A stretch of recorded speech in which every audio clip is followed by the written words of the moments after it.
Hey collectors, Anthony from Nut here, and today we're going to check out Transformers Legacy Beast Wars Inferno. As a slightly damaged protoform, Inferno scanned a group of fire ants and not only inherited their form, he also picked up their mannerisms. A loyal servant to Megatron, Inferno believes that Megatron is his queen, and the Predacon cause is righteous. Also, he thinks that every problem can be solved with fire.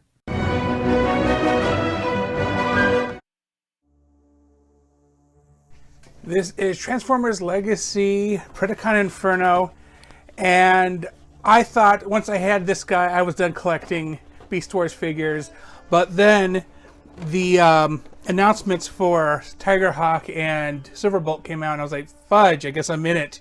They know how to get me back in. But, boy, this guy is a nice Voyager. He's, I'm waiting for Gottbot to tell me if his size is, his weight is right, but, man, he looks good. But before we get into him, let's check out his box real quick. And it is a standard Voyager box. It has him as his alt mode, him in his bot mode, transformation, typical Decepticon Predacon side.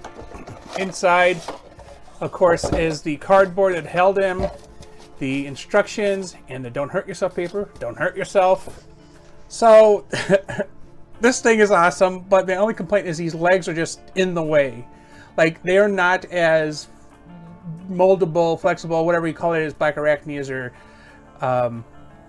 Tarantulas, but, I mean, they're there, I guess, and they're sturdy. But they just can't bend the way you need them to get them out of the way. So here's his gun, as you may remember from Beast Wars. It's the one that does the fire. He's a fire rat, so he can, fire. But transformation's interesting. It kind of reminds me of Dinobot. Only in a few ways, mostly the way the things tuck in. This guy's joints are really tight, so it took me like a little longer than I thought to get his legs going. But, I mean, otherwise, it's like awesome. And then his mouth opens. Stupid grin, it gets me every time.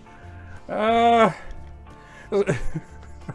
I can't help it. I just love this guy so much. Anyway, as you go around, I just love the coloring, and he has that texturing that the other ones have. Spectacular. Other than, obviously, his booty, which has the typical ant-thorax thing. And then I'll show you real quick. If you detach this, it does spin. It just doesn't do anything fancy spinning. It's like there's not a gimmick crank or anything. But of course you can throw his booty gun, his fire gun into his booty, and I feel like I'm gonna say booty a lot in this one. And there you go. And you can also fly with it, as you may remember from the TV show. Although the toy can't actually fly, you gotta hold on to it yourself and make the shh effect or whatever sound effect you want to make for it. But yeah, this piece spins around like this. We're actually going to keep it like that because it's part of what we're going to do next. So we'll just keep this kind of out of the way. So, as with the other, I want to say insects, although technically spiders are arachnids, blah, blah, blah. Don't at me. Okay, so disconnect his head from his belt here. There's a little clip that actually holds it in here, as you see. Again, nicely textured, just very nice. His head pops open, and mandibles are here. You can just take them out, and his head covers his bot head, and you can just close it around it and snap it into place. Easy peasy. You can adjust these how you want. Keep them out of the way, just keep them closed. These can move up and down how you want. Again, just note for, however you want to display it. So the arms do something interesting.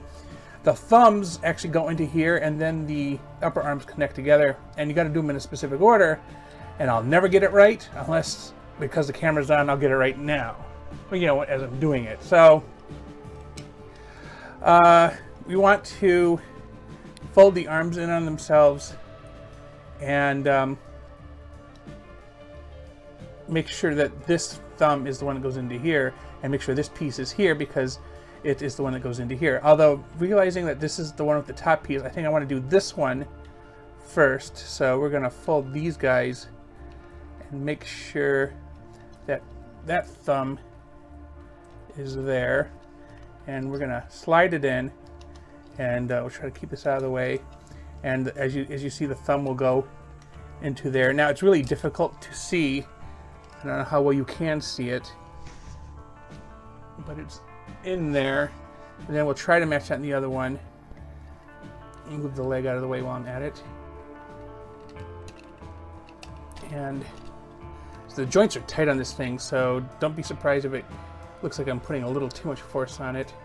Oops, this one popped out. I'm going to hold that one down while I put this one in. I missed the thumb spot.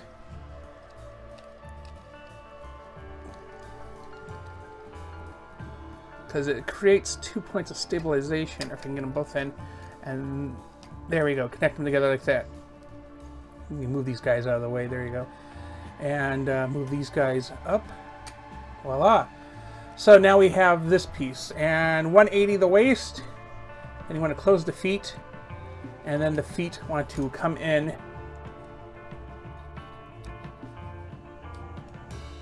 to the legs.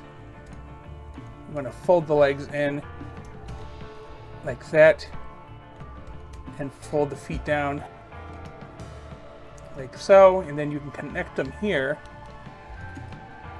And we're going to open this up because we have to push the thorax. Is this the thorax? I don't know, kind of over it. There's these little pegs here, so we're going to slowly bend the legs into the space because you know, again, these have to end up here, and you want to make sure that the body is staying pretty much where it needs to accomplish that task. As you see, I've slowly pushed the knees in more, and now we're almost in place.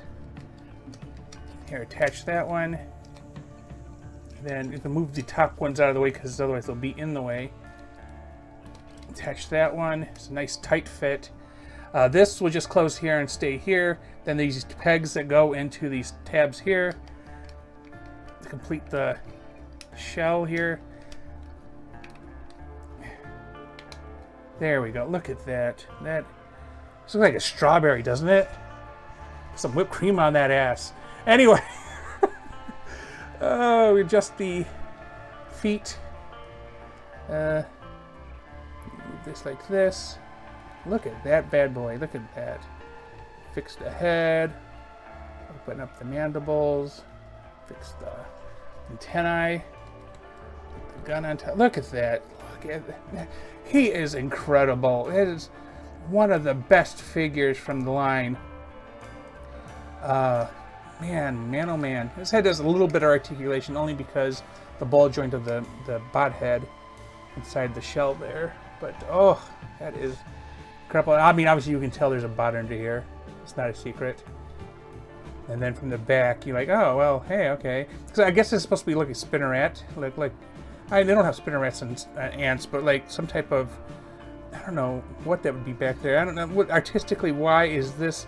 Because this is obviously the toes. I don't know. I feel like maybe something could have. I don't know. Anyway, look at that. That is fantastic. With that said, tell me in the comments your thoughts on this item. Did you get it, and how was your experience with it? Thanks for watching, and please remember to like and subscribe.